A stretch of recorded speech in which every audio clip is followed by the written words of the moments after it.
Assalamualaikum warahmatullahi wabarakatuh. Apa kabar anak-anak SMK Pertiwi kelas 11?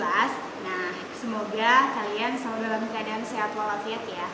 Oke, mungkin kalian akan bertemu lagi dengan Ibu di Pelajaran Bahasa Indonesia. Di video kali ini kita masih membahas mengenai teks prosedur, tapi kita akan membahas ini lebih dalam ya. Kalau kemarin kalian di pertemuan pertama sudah membahas mengenai pengertiannya, pernyataan umum, kemudian video kedua kalian membahas mengenai artikulasi atau cara menyampaikan teks prosedur ya, cara mempresentasikan teks prosedur. Nah, di pertemuan kita kali ini kita akan membahas lebih dalam mengenai struktur, yaitu kita menganalisis struktur dan kebahasaan teks prosedur. Nah, tujuan pembelajaran kalian di pertemuan kali ini, kalian mampu atau kita mengingat kembali, mampu mengungkapkan kembali struktur dari teks prosedur, kemudian mampu mengungkapkan kembali kebahasaan. Kenapa mengungkapkan kembali? Tanpa kalian sadari, sebenarnya kita sudah membahas sedikit mengenai struktur dan kebahasaan. Tetapi kita akan dibahas lebih lanjut di video kali ini ya. Nah, struktur dari teks prosedur itu ada 3. Satu ada langkah-langkah, kemudian ada tujuan, dan ada penegasan ulang. Kalau kalian kemarin sudah membuat teks prosedur, nah sekarang kalian coba lagi dibuka video kemarin kalian atau tugas-tugas kalian baca kembali nih teks prosedur yang sudah kalian buat, itu lihat lagi strukturnya. Tujuan itu hasil akhir dari teks prosedur tersebut. Kemudian ada langkah-langkah, adalah cara-cara yang dilakukan.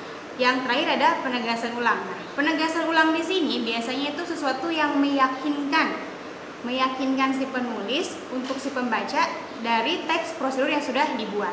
Nah, contohnya nih kemarin kalian ada yang sudah mengirimkan tugas ke Ibu. Contohnya itu ada cara membuat alpukat kocok kalau nggak salah. Nah, pertama kan ada tujuan. Kalau misalkan kita lihat nih struktur teks prosedur itu kan ada tujuan. Nah, tujuan di sini mungkin saya judul cara membuat alpukat kocok. Nah, yang kedua ada langkah-langkah, tahapan-tahapannya. Misalkan 1, siapkan dulu alpukatnya, kemudian kalian siapkan alat bahannya, lalu membuat alpukat kocok. Nah, yang terakhir penegasan ulang. Nah, yang terakhir ini, penegasan ulang ini biasanya itu berisi manfaat dari pembuatan teks prosedur tersebut. Misalkan es alpukat kocok, manfaatnya apa nih? Nah, kalian jelaskan di teks prosedur tersebut. Kemudian ada lagi mengenai aspek kebahasaan teks prosedur. Kita sudah sedikit membahas mengenai aspek teks prosedur ya. 1, masih ingat kata kerja imperatif itu apa? Nah, coba kalian buka lagi ya video kemarin. 1, kata kerja imperatif, yaitu kata kerja perintah. Yang kedua ada pernyataan persuasif, yaitu kalimat yang membujuk. Yang ketiga ada kata teknis. Nah, kata teknis ini biasanya disesuaikan dengan teks prosedur yang kalian buat. Misalnya nih, kalau kalian membuat suatu teks prosedur mengenai cara misalkan membuat hand sanitizer, nah berarti kan itu bahasanya itu ada kata-kata teknis dari pembelajaran kimia, ada bahasa-bahasa pembahasan kimia-kimia yang ada dalam teks prosedur tersebut.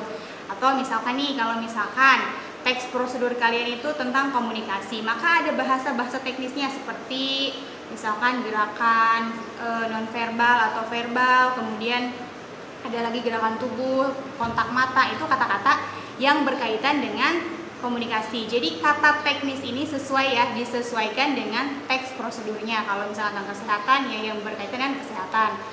Oke, dua lagi. Yang itu ada deskripsi alat. Nah, deskripsi alat ini biasanya untuk teks prosedur yang menggunakan tata cara. Misalkan kalian kalau membuat teks prosedurnya mengenai alpukat kocok, berarti ada deskripsi alat, entah itu alat bahannya, warnanya, kemudian volume, jumlah, dan sebagainya. Yang terakhir ada banyak menggunakan konjungsi. Nah, kalau konjungsi ini kalian tentu sudah paham kan, seperti kata sambung, ada dan, selain, kemudian ada lagi dengan, setelah itulah. Itu adalah aspek kebahasaan dari teks prosedur. Nah, Untuk lebih lanjutnya lagi, nanti Ibu akan siapkan lagi mengenai materi-materi yang berkaitan dengan teks prosedur. Dan di pertemuan kita kali ini, kita hanya membahas mengenai struktur dan kebahasaan. Jadi mungkin itu saja dalam video kali ini. Tetap semangat dalam belajar dari ini ya. Assalamualaikum warahmatullahi wabarakatuh.